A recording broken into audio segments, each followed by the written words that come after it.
dan segala yang membinasakan dia. Ya, dan segala yang membinasakan dia. Artinya yang membinasakan dia di sini yang membatalkan. Ya, Mak ya. Yang membatalkan.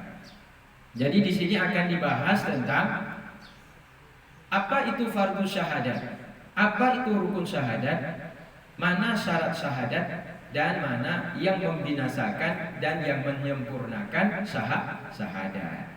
Itu fasal yang pertama. Faslun, fasal selanjutnya pada menyatakan rukun iman. Kalau tadi syahadat, baru pada menyatakan rukun iman. Yang mujmal. Nah, yang mujmal secara umum. Dan rukun iman yang mufassal secara rinci. Nah, serta segala fardunya.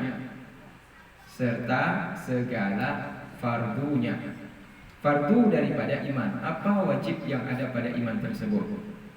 Dan segala syaratnya. Jadi akan dijelaskan rukun iman secara mujmal umum dan secara mufassal rinci. Serta juga akan dijelaskan segala fardu daripada rukun iman dan segala syarat daripada iman. Fardu iman dan syarat iman. Dan segala kesempurnaan, yaitu iman. Apa sempurna iman? Apa yang membuat iman itu sempurna? Dan segala yang membinasakan dia.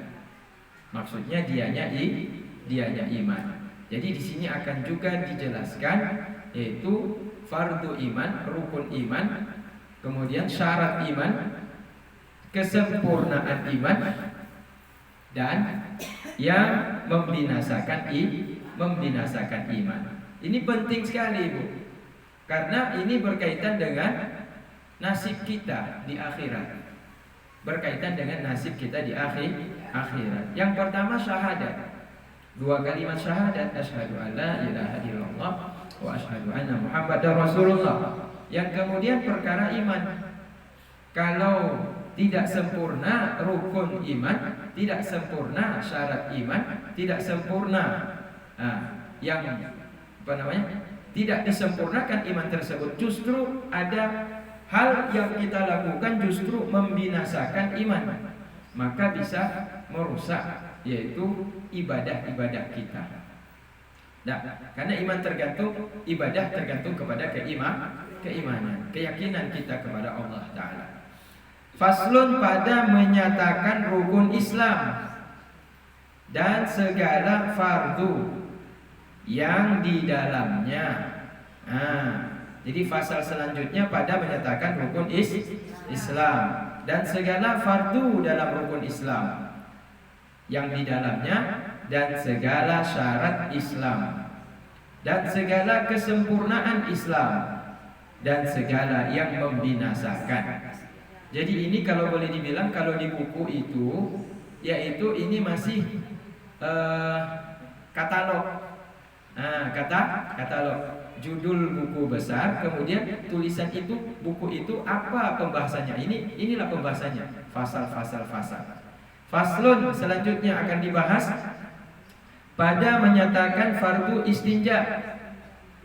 Fardu istinja, bersuci dari najis, dan segala syarat yang memfardukan dia,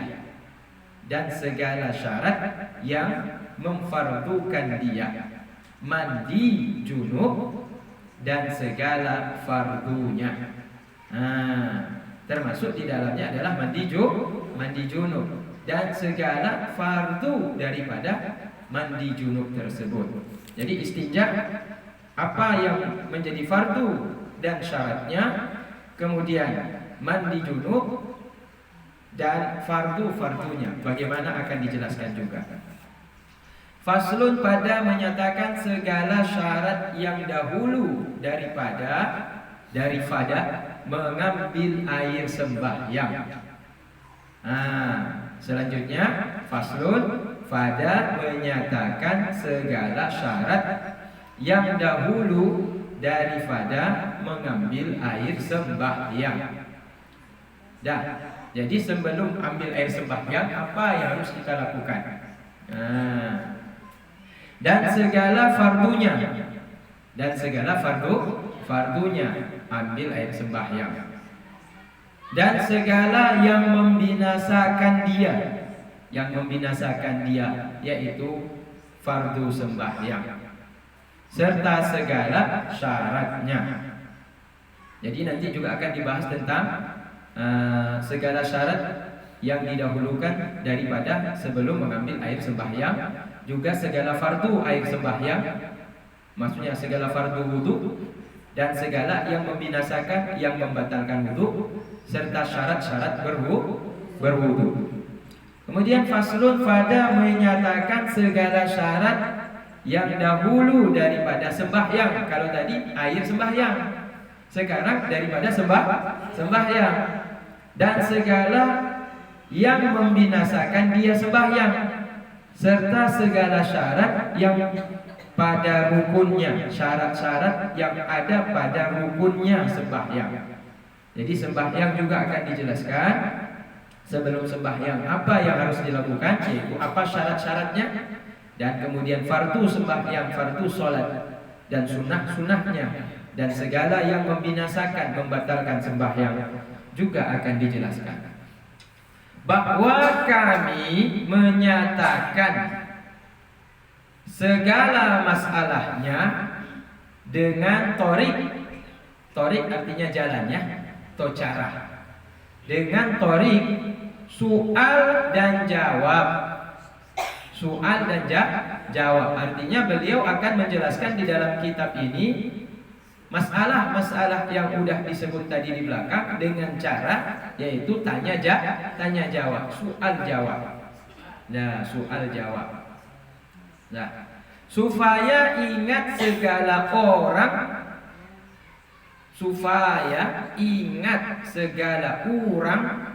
yang menghafizkan dia. Yang menghafiz berarti yang menghafalnya. Supaya orang yang menghafalnya itu mudah teringat dengan cara mengajar tanya jawab.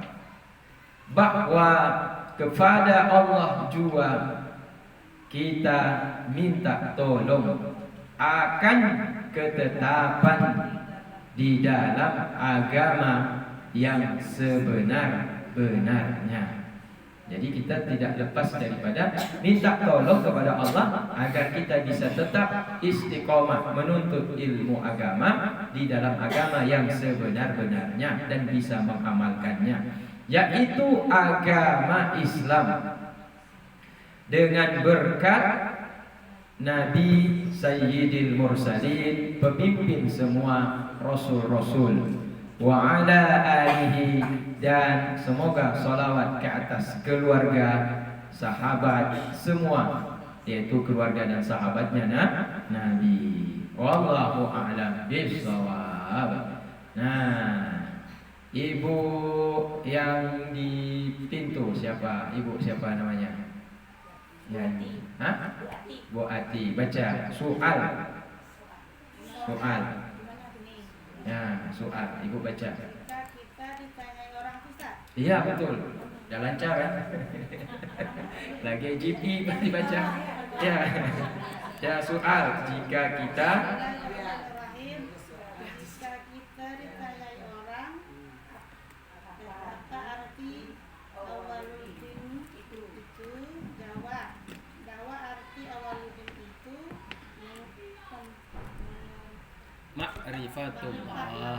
Ma'rifatullah.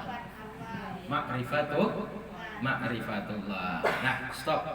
Jadi di situ ada satu pertanyaan. Jika kita nanti ditanya sama orang, kalau ada orang bertanya kepada kita, apa arti awaluddin, awal agama? Itu, apa arti awal agama? Jadi sebelum kita menuntut ilmu agama yang luas, kita belajar hadis, belajar tafsir, belajar tauhid, belajar sejarah, belajar akhlak. Apa yang awal-awal agama yang harus kita pelajari, yang wajib sekali? Maka dijawab bahwa arti awaluddin, awal-awal agama itu adalah ma'rifatullah, tahu kita siapa Allah. Berarti kita yang pertama sekali dituntut adalah bukan sholat. Yang pertama sekali yang dituntut bukan puasa. Yang pertama sekali yang dituntut bukan zakat, bukan haji. Yang pertama sekali yang dituntut mengenal siapa Allah Ta'ala. Tahu nggak, kenal nggak ibu sama Allah?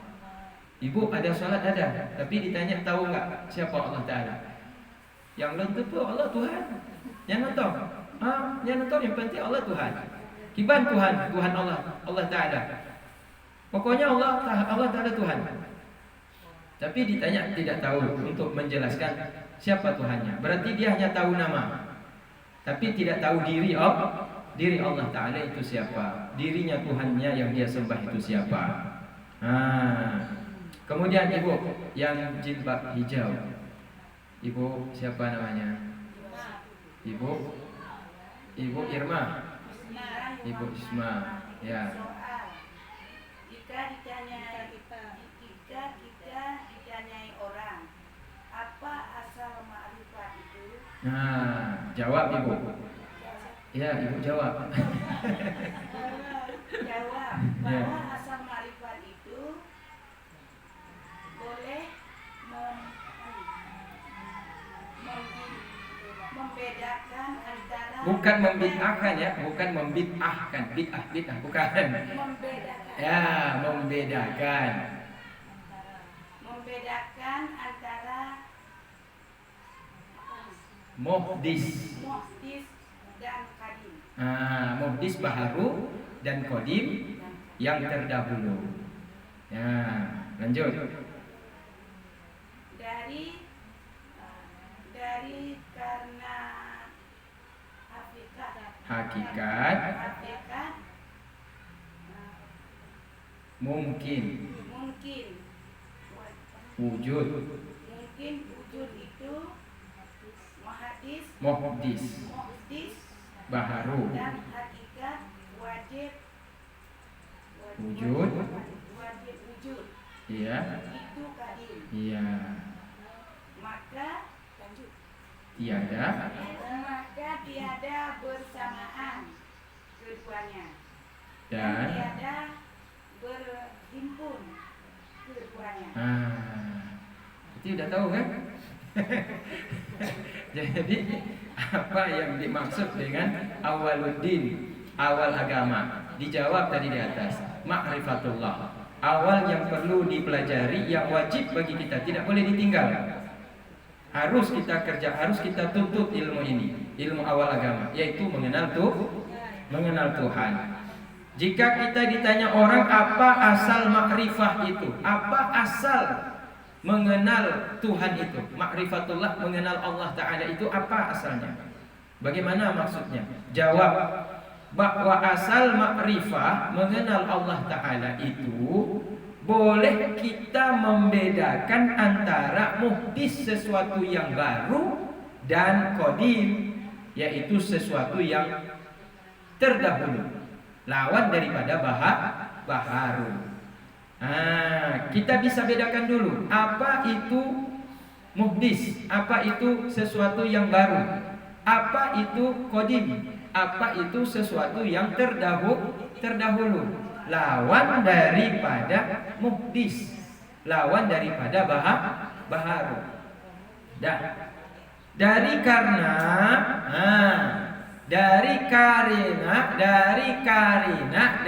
petunjuk hakikat mungkin wujud, hakikat sesuatu yang mungkin ada, wujud itu ada, itu muhdis baharu. Hakikat segala sesuatu yang mungkin ada, tidak wajib ada, itu baharu. Dan hakikat yang wajib wujud lawan dari yang mungkin wujud, lawan dari yang mungkin wujud. Hakikat yang wajib wujud itu qadim. Qadim artinya terdahulu. maka tiada bersamaan, artinya tidak sama keduanya, yaitu muhdis dan qadim. Tidak sama keduanya, muhdis dan qadim. Dan tiada berhimpun keduanya, tidak bisa menyatu, tidak bisa bersatu keduanya, muhdis dan qadim. Ini dulu ibu ya. Maka ibu bisa bersatu nggak dengan Allah? Bisa nggak ibu menyatu dengan Allah? Allahu Akbar. Tanya, siapa yang sholat? Allah yang sholat. Yang bicara siapa? Yang bicara Ahmad. Jadi yang sholat siapa? Allah. Yang bicara siapa? Ahmad. Berarti Allah dan Ahmad dah menyatu. Iya, sudah menyatu. Itu salah.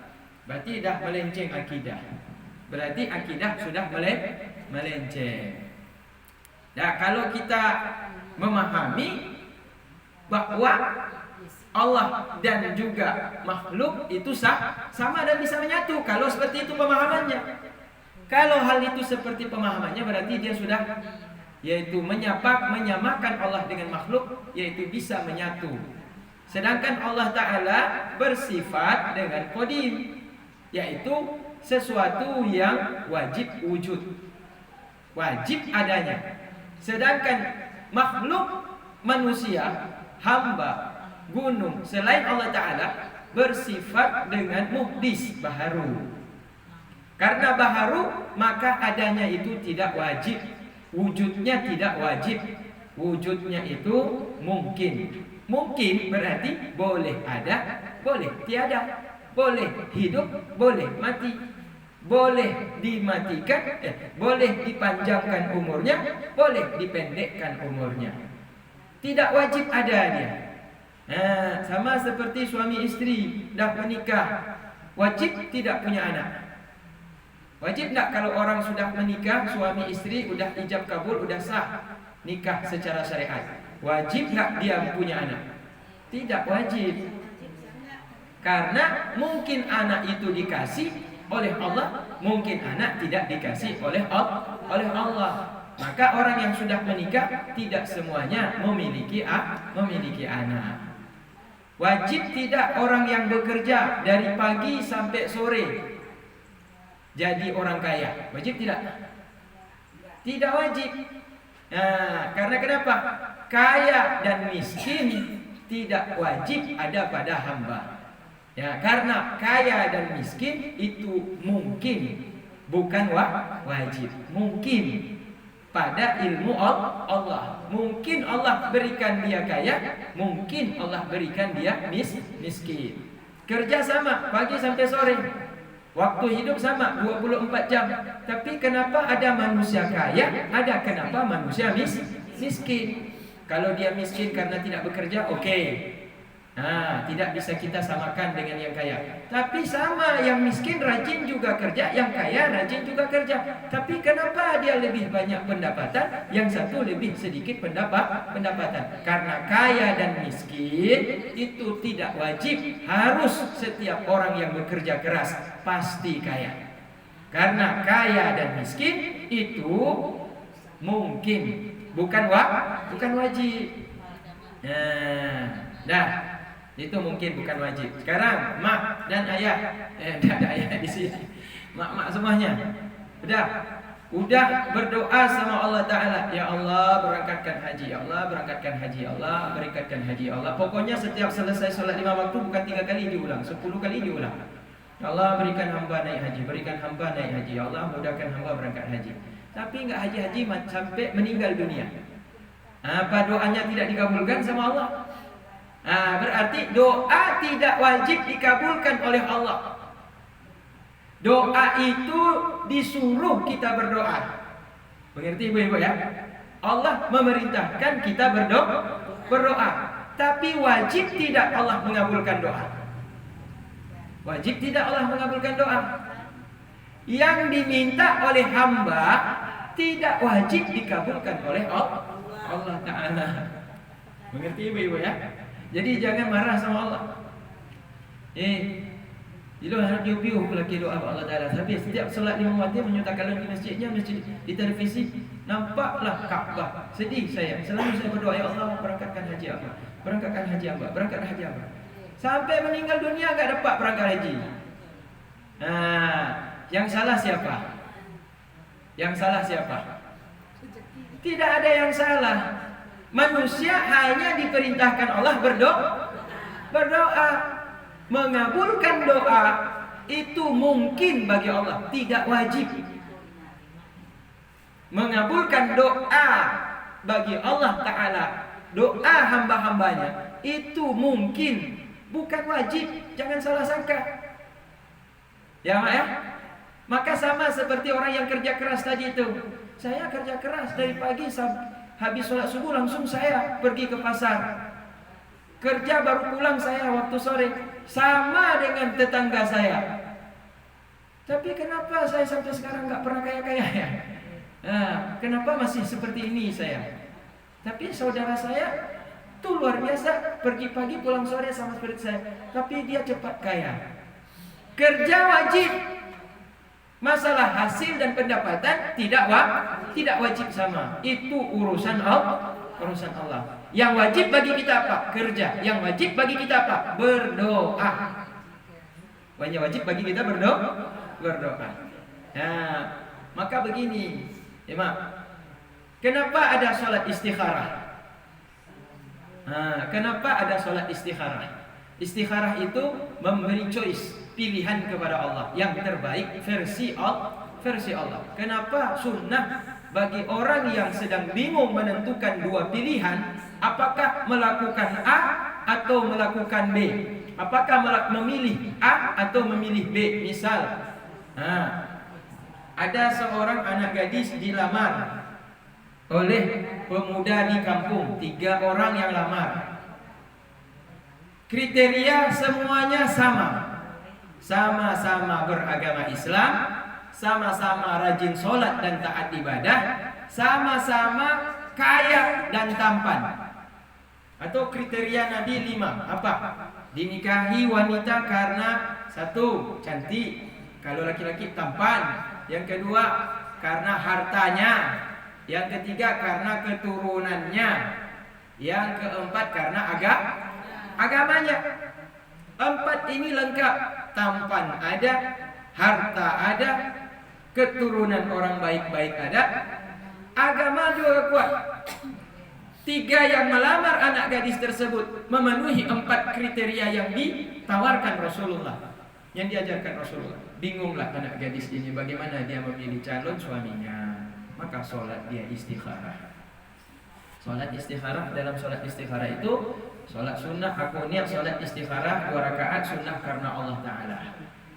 Dah Al-Fatihah, baca surat pendek, baca rakaat kedua seperti itu juga. Habis Al-Fatihah baca surat pendek. Kalau dalam kerukunan nanti dijelaskan juga ada sholat istikharah. Ada ayat sesudah Fatihah, ayat yang dibaca apa di situ ada dijelaskan. Dah. Nanti yang berbeda dengan sholat yang lain doa. Sholat duha doanya beda dengan sholat istikharah. Sholat istikharah beda doanya dengan sholat tahajud. Ya, tapi cara sholatnya tetap sama, niatnya yang beda, doanya yang berbeda. Dalam doa sholat istikharah itu termasuk, ya Allah ini astaghfiruka, aku memberikan pilihanku ini kepadamu ya Allah.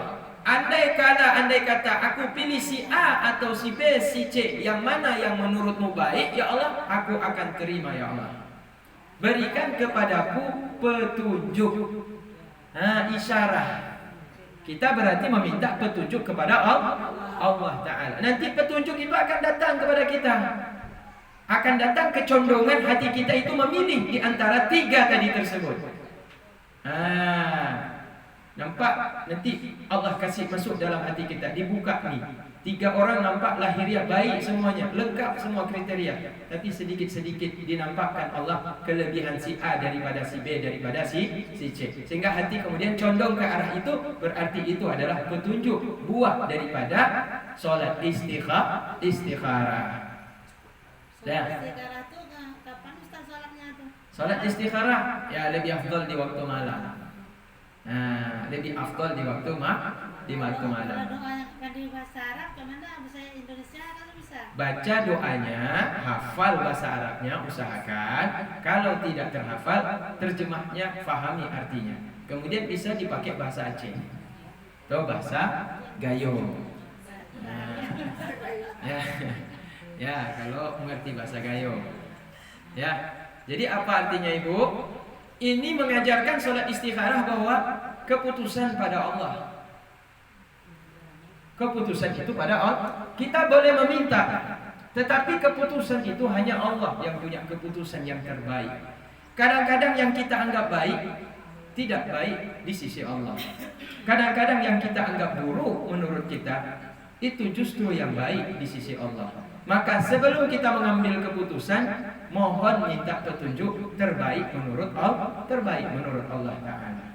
Jadi kalau orang yang berakidah, bertauhid dan beriman, memahami awwaluddin, awal agama, ma'rifatullah, tahu dia dengan Allah, maka dia akan mengerti bahwa keputusan yang terbaik adalah keputusan Allah. Maka selalu dia minta petunjuk dalam melangkah memutuskan satu masalah, minta petunjuk kepada Allah Ta'ala. Jangan nanti menyesal di kemudian hari.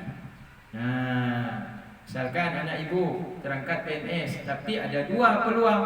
Yang satu peluangnya ke Langsa, yang satu dapat peluang kerja ke ke Singkil. Bingung anak nih. Tanya sama bapaknya, "Mak, nih ada tes pegawai, tapi dapat satu peluang, satu di Sigli, satu di Langsa, satu di Singkil. Mana menurut mak yang baik?" Disimak langsung putuskan terus. Lebih baik Singkil toh Medan. Nah, sama aja Langsa dekat juga dengan Medan kan? Tapi diambil keputusan langsung. Sepihak nggak minta petunjuk dari Allah. Keputusan sendiri. Ternyata sampai di Singkil, banyak kali masalah di Singkil dalam kehidupan berkeluarga, bertetangga. Contoh misal, bukan seperti itu faktanya kan? Jadi kemudian menyesal karena keputusan tidak dia, yaitu minta petunjuk kepada Allah, tak petunjuk kepada Allah. Jadi ini, usaha itu wajib, tapi hasil tidak wajib sesuai dengan keinginan kita. Doa wajib, Allah perintahkan kepada kita minta kepada Allah, minta. Masalah kabul atau tidak kabul itu urusan Allah. Kalau belum dikabul, jangan marah kepada Allah. Karena Allah tidak wajib mengabulkan doa. Tapi ada janji Allah. Siapa yang berdoa kepadaku dengan sungguh-sungguh dan penuh keyakinan, pasti diijabah oleh Allah Ta'ala. Cuma kapan diijabah, itu jangan kita suruh Allah, cepatlah ya Allah. Nah, orang yang mendikte Allah Ta'ala tidak punya adab kepada Allah. Orang yang mendikte, memaksa, mengatur kepada Allah Ta'ala, menyegerakan doanya, itu berarti tidak punya sopan santun kepada Allah, karena dia tidak mengenal siapa Allah. Tapi kalau dia kenal siapa Allah, dia belajar ilmu tauhid, malu dia. Malu dia kepada Allah. Nah, jadi itu tadi sudah dijelaskan apa asal ma'rifah itu. Jawab bahwa asal ma'rifah itu boleh membedakan antara muhdis dan qadim. Kalau orang sudah bisa membedakan mana yang baharu, mana yang qadim, berarti dia sudah mengetahui hakikat daripada wujud, hakikat daripada muhdis dan hakikat daripada qadim. Hakikat daripada sesuatu yang baharu mungkin ada. Hakikat daripada sesuatu yang qadim wajib ada. Allah wajib ada tidak? Wajib. Arti wajib tidak mungkin tidak ada. Ada dia, harus ada. Apa arti baharu? Baharu itu mungkin adanya. Apa arti mungkin ada? Sesuatu yang baharu seperti kita manusia, seperti hewan, seperti malaikat, dan semua makhluk ciptaan Allah Ta'ala, adanya ini boleh ada, boleh tiada. Saya lahir 1978. Tahun 1977, ibu saya sedang mengharapkan ada anak pertama. Sesudah mereka menikah, maka mereka kemudian berharap punya anak. Tahun 1977, di tahun belum ada saya, di tahun 78 ada dan tiada saya itu tergantung kepada Allah. Mungkin Allah adakan saya, mungkin Allah tiadakan saya. Tepat pada bulan Agustus 78 lahirlah saya. Berarti saya dikehendaki ada oleh Allah Ta'ala. Berarti adanya saya ini mungkin. Karena dari mana? Dari tiada menjadi ada. Dan sesudah ada, tiada lagi. Itu mungkin artinya. Ada kita itu mungkin, tidak wajib. Kalau wajib hanya Allah Ta'ala. Kalau Allah Ta'ala yang wajib, maka dialah qadim. Kalau Allah Ta'ala adanya itu wajib, berarti Allah Ta'ala itulah yang qadim. Dialah yang terdahulu, tidak didahului oleh tiada baru menjadi ada. Atau sudah ada kemudian tiada. Mengerti ibu-ibu ya? Jadi awaluddin ma'rifatullah, awal agama mengenal Allah. Dan mengenal Allah artinya bisa membedakan yang qadim dan yang baharu, yang qadim dan yang muhdis. Bisa kita membedakan qadim dan muhdis, berarti sudah mengenal Allah Ta'ala. Mengerti ibu ya? Dah tahu qadim, apa arti qadim? Terdahulu, artinya tidak didahului tiada dan tidak berakhir tiada. Ada selalu, tanpa awal dan tanpa akhir. Itu qadim. Lawan qadim apa? Baharu. Baharu apa artinya? Adanya didahului tiada dan sudah ada, nanti tiada lagi. Oh, itu baharu. Iya, berarti udah paham saya. Baharu ada, diawali tiada, diakhiri tiada. Kalau qadim adanya tidak diawali tiada dan tidak berakhir dengan tiada. Berarti orang yang sudah bisa membedakan qadim dan hadis atau qadim dan muhdis, terdahulu dan baharu, berarti dia sudah dapat ilmu ma'rifatullah, mengenal Allah Ta'ala. Jadi kalau ditanya ibu, awaluddin itu apa? Awal agama. Ma'rifatullah, kenal Tuhan, kenal Allah. Bagaimana kita bedakan Tuhan tersebut? Kita tahu Tuhan itu bagaimana? Bisa kita tahu Tuhan dengan kita tahu bahwa dia adalah qadim. Berarti yang bukan qadim itulah muhdis baharu. Yang muhdis baharu itu berarti dia bukan qadim. Berarti Tuhan patung itu qadim atau muhdis? Muhdis, karena baru ada. Nah, Tuhan anak itu qadim atau baharu?